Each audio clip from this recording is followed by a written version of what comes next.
ಅಕ್ರಮ ಕಸಾಯಿಖಾನೆ ಮೇಲೆ ಗೋರಕ್ಷಕರ ತಂಡ ಹಾಗೂ ಪೊಲೀಸರು ದಾಳಿ ಮಾಡಿ ಗೋವುಗಳನ್ನು ರಕ್ಷಣೆ ಮಾಡಿದ್ದಾರೆ.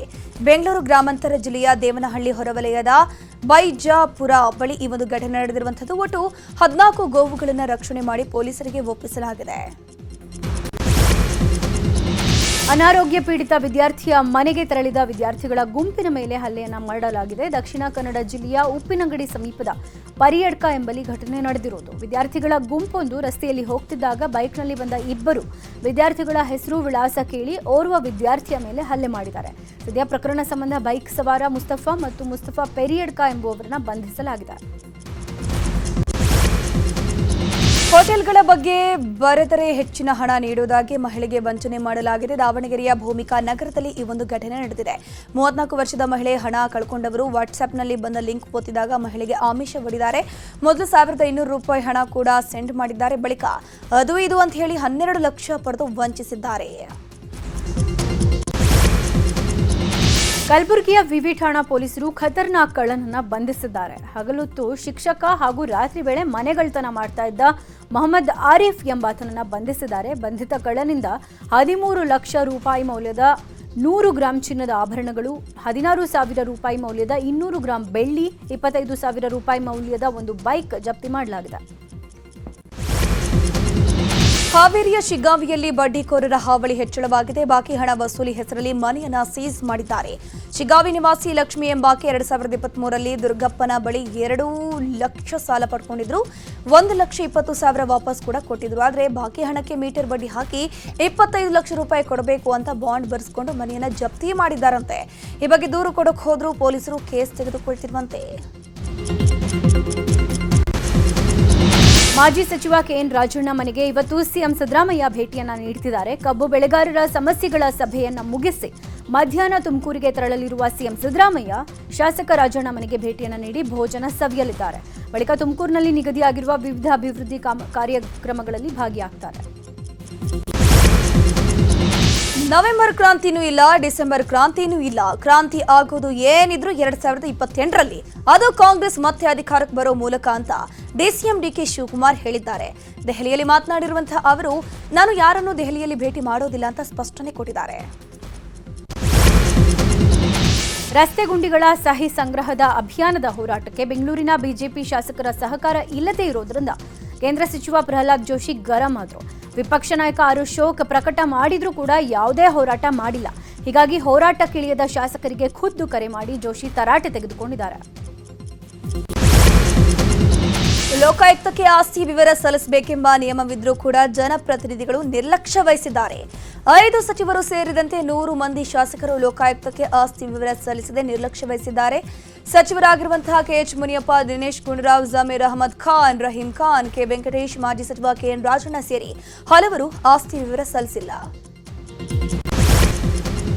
ಬಿಹಾರದಲ್ಲಿ ಮೊದಲ ಹಂತದ ಚುನಾವಣೆ ಮತದಾನ ಯಶಸ್ವಿಯಾಗಿ ಮುಗಿದಿದೆ. ನಿನ್ನೆ ನಡೆದ ಮೊದಲ ಹಂತದ ಚುನಾವಣೆಯಲ್ಲಿ 64.66% ಮತದಾನವಾಗಿದೆ. ಇದೀಗ ಎರಡನೇ ಹಂತದ ಮತದಾನ ನವೆಂಬರ್ 11ರಂದು ನಡೆಯಲಿದ್ದು ಉಭಯ ನಾಯಕರು ಪ್ರಚಾರದಲ್ಲಿ ತೊಡಗಿಕೊಂಡಿದ್ದಾರೆ. ಇಂದು ಪ್ರಧಾನಿ ಮೋದಿ ಬಿಹಾರದ ಔರಂಗಾಬಾದ್ ಮತ್ತು ಬಾಬುವಾದಲ್ಲಿ ನಡೆಯುವಂತಹ ರ್ಯಾಲಿಯಲ್ಲಿ ಭಾಗವಹಿಸಿ ಮತಬೇಟೆ ಮಾಡಲಿದ್ದಾರೆ.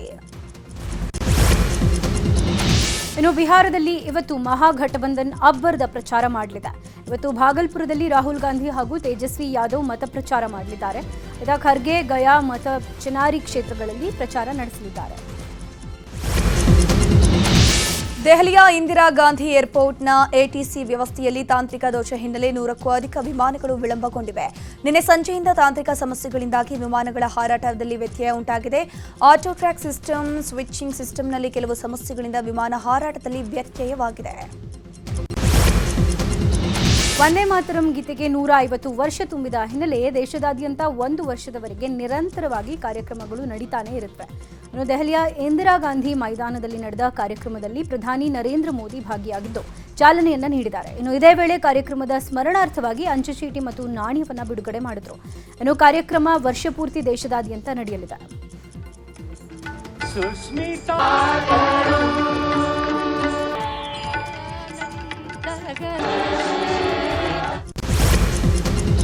ಆರು ವರ್ಷದ ಬಾಲಕನ ಮೇಲೆ ಸಾಕು ನಾಯಿ ದಾಳಿ ಮಾಡಿದೆ. ಗುಜರಾತ್ನ ಅಹಮದಾಬಾದ್ನಲ್ಲೂ ನ್ಯೂ ಮಣಿನಗರದ ವಸತಿ ಸೊಸೈಟಿಯ ಪಾರ್ಕಿಂಗ್ ಪ್ರದೇಶದಲ್ಲಿ ಒಂದು ಘಟನೆ ನಡೆದಿದೆ. ಮನೆಯ ಬಳಿ ಮಗು ಆಟವಾಡುತ್ತಿದ್ದ ವೇಳೆ ನಾಯಿ ಏಕಾಏಕಿಯಾಗಿ ಅಟ್ಯಾಕ್ ಮಾಡಿದೆ. ಘಟನೆಯಲ್ಲಿ ಬಾಲಕನ ಕಾಲು ಮತ್ತು ತೊಡೆಯ ಭಾಗದಲ್ಲಿ ಗಂಭೀರ ಗಾಯಗಳಾಗಿದೆ. ನಾಯಿ ಮಾಲಕಿ ಸಂಗೀತ ವನಿಯಾರ್ ಎನ್ನೋರು ಪೊಲೀಸರನ್ನು ಅವರನ್ನು ಬಂಧಿಸಿದ್ದಾರೆ. ಶಾಲಾ ಮೈದಾನದಲ್ಲಿ ಆಟವಾಡುತ್ತಿದ್ದ ವಿದ್ಯಾರ್ಥಿಗಳ ಮೇಲೆ ಕಾರನ್ನು ಹರಿಸಿ ಅಪಘಾತ ಮಾಡೋದಕ್ಕೆ ಯತ್ನಿಸಿದ ಘಟನೆ ಕೇರಳದ ಕೋಝಿಕೋಡ್ನಲ್ಲಿ ನಡೆದಿದೆ. ಮೈದಾನಕ್ಕೆ ನುಗ್ಗಿದ ಕಾರು ಏಕಾಏಕಿ ವಿದ್ಯಾರ್ಥಿಗಳನ್ನು ಗುದ್ದಲು ಯತ್ನಿಸಿದೆ. ಈ ವೇಳೆ ವಿದ್ಯಾರ್ಥಿಗಳು ತಪ್ಪಿಸಿಕೊಂಡಿದ್ದಾರೆ. ಇನ್ನು ಕಡೆಗೆ ಮೈದಾನದಲ್ಲಿ ವೀಲ್ ಸ್ಪಿನ್ ಮಾಡಿ ಕಾರಿನಲ್ಲಿದ್ದವರು ಎಸ್ಕೇಪ್ ಆಗಿದ್ದಾರೆ. ಪ್ರಧಾನಿ ಮೋದಿಯನ್ನ ಮತ್ತೆ ಅಮೆರಿಕ ಅಧ್ಯಕ್ಷ ಟ್ರಂಪ್ ಹಾಡಿ ಹೊಗಳಿದ್ದಾರೆ. ಮೋದಿ ಒಬ್ಬ ಮಹಾನ್ ವ್ಯಕ್ತಿ, ಅವರು ನನ್ನ ಸ್ನೇಹಿತ ಅಂತ ಹೇಳಿದ್ದಾರೆ. ಜೊತೆಗೆ ಎರಡೂ ರಾಷ್ಟ್ರಗಳ ನಡುವಿನ ವ್ಯಾಪಾರ ಸಂಬಂಧ ವೃದ್ಧಿಪಡಿಸೋಕೆ ಮುಂದಿನ ವರ್ಷ ನಾನು ಭಾರತಕ್ಕೆ ಭೇಟಿ ನೀಡಬಹುದು ಅಂತ ಹೇಳಿದ್ದಾರೆ. ಇದೇ ವೇಳೆ ರಷ್ಯಾದಿಂದ ಭಾರತ ಈಗಾಗಲೇ ತೈಲ ಖರೀದಿ ಪ್ರಮಾಣ ಕಡಿಮೆ ಮಾಡಿದೆ ಅಂತ ಹೇಳಿದ್ದಾರೆ. ಪರಮಾಣು ನಿಶ್ಯಸ್ತೀಕರಣ ಒಂದು ಉತ್ತಮ ವಿಷಯ ಆಗಿದೆ ಅಂತ ಅಮೆರಿಕ ಅಧ್ಯಕ್ಷ ಟ್ರಂಪ್ ಹೇಳಿದರು. ವಾಷಿಂಗ್ಟನ್ನಲ್ಲಿ ಮಾತನಾಡಿದ ಟ್ರಂಪ್, ನಾನು ಶಾಂತಿ ಬಯಸ್ತೀನಿ. ನಾವು ಜಗತ್ತನ್ನ 150 ಬಾರಿ ಸ್ಫೋಟಿಸುವಷ್ಟು ಪರಮಾಣು ಬಾಂಬ್ ನಮ್ಮಲ್ಲಿದೆ, ಆದರೆ ಇದರ ಅಗತ್ಯ ಇಲ್ಲ ಅಂತ ಹೇಳಿದರು. ದೆಹಲಿಯಲ್ಲಿ ವಾಯು ಗುಣಮಟ್ಟ ದಿನೇ ದಿನೇ ಕಳಪೆ ಮಟ್ಟಕ್ಕೆ ಹೋಗ್ತಾ ಇದೆ. ನಗರದ ಹಲವು ಭಾಗಗಳಲ್ಲಿ ಗಾಳಿಯ ಗುಣಮಟ್ಟ ಕಳಪೆಯಾಗಿದೆ. ಅಕ್ಷರಧಾಮ ಸುತ್ತಮುತ್ತಲಿನ ಪ್ರದೇಶದಲ್ಲಿ ವಾಯು ಮಾಲಿನ್ಯ ಹೆಚ್ಚಳವಾಗಿದೆ. ಗೋದಾಮೊಂದು ಬೆಂಕಿಗಾಹುತಿಯಾದ ಘಟನೆ ದೆಹಲಿಯ ಟಿಕ್ರಿ ಕಲಾನ್ ಕೈಗಾರಿಕಾ ಪ್ರದೇಶದಲ್ಲಿ ನಡೆದಿದೆ. ಗೋದಾಮಿನಲ್ಲಿ ಏಕಾಏಕಿ ಬೆಂಕಿ ಹೊತ್ತುಕೊಂಡಿದ್ದು ಸಂಗ್ರಹಿಸಿದ ವಸ್ತುಗಳ ಮೂಲಕ ವೇಗವಾಗಿ ಬೆಂಕಿ ಹರಡಿಕೊಂಡಿದೆ. ಸ್ಥಳಕ್ಕೆ ಆಗಮಿಸಿದ ಅಗ್ನಿಶಾಮಕ ಸಿಬ್ಬಂದಿ ಬೆಂಕಿಯನ್ನು ನಂದಿಸೋಕೆ ಹರಸಾಹಸ ಪಡಬೇಕಾಯಿತು.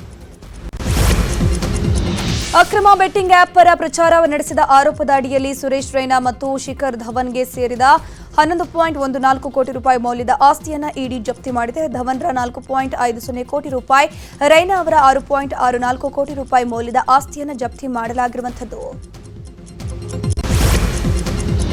ಈಗ ಕ್ರೀಡಾ ಲೋಕದ ಸುದ್ದಿಗಳನ್ನು ನೋಡೋಣ. ಭಾರತ ಹಾಗೂ ಆಸ್ಟ್ರೇಲಿಯಾ ನಡುವೆ ನಡೆದ 4ನೇ ಟಿ20 ಪಂದ್ಯವನ್ನು ಟೀಂ ಇಂಡಿಯಾ 48 ರನ್ಗಳಿಂದ ಗೆದ್ದಿದೆ.